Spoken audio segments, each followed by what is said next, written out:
ওখানে লোড আছে না, কারেন্টের ফুল লোড আছে। ঠিক আছে, ওখানে মিটার লাইন আছে, লোডও আছে না, তো বদ্ধ করেন চা দিতে মিটারটা কেন জ্বলতেছে যায় না? এটা তুলে মিটারটা লোড আছে মানে কি তা জ্বলতেছে, ঠিক আছে, লোড না থাকলে তো জ্বলতো না। আচ্ছা বদ্ধ করেন চা দিতে আইন আমরা দেখাই এটা হচ্ছে মেইন গ্যাং না, এই গ্যাং বললে তো লোড দেবো না। লোড এখন পুরা ঘরে লোড দেবো। পালান পালান। এই আচ্ছা ঠিক আছে, যত ঘর আছে সব ঘরে লুট শেষ। ঠিক আছে।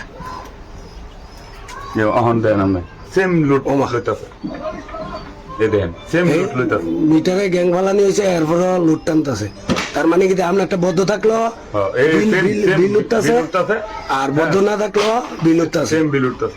আপনি এটা নিয়ে দেন। বাস করি ভাই, দেখেন কারেন্ট নাই কিন্তু বিল অটোমেটিক উঠতেছে ভাই। তো এরকম হইলে সাধারণ জন কি করবো ভাই, মাথায় ধরতেছে না। কারেন্ট নাই কিন্তু ভাই দেখেন মিটার কিভাবে বাড়িতেছে। ওমা, জনগণের পকেট তো এমনি টাকা নাই, তারপরেও কিন্তু শেষ হয়ে যাবো ভাই। আমরা কি করতে পারি বলেন তো? এখন আমি কারেন্টের অফিসে ফোন দিছি, কারেন্ট নাই, তারপরও মিটার কিভাবে বাড়িতেছে দেখেন। এভাবে যদি হয় আমরা কি করব ভাই, সাধারণ জনগণ? আমরা তো পাগল হয়ে রাস্তা রাস্তায় ঘুরতে হবে। দেখেন অবস্থা,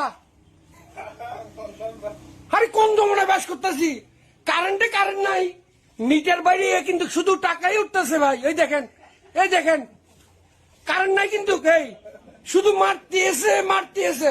আমরা পকেটে কিন্তু টাকা নাই, আমরা এরকম হইলে বিল দেবো না, বিল টোটালি বন্ধ করে দেবো।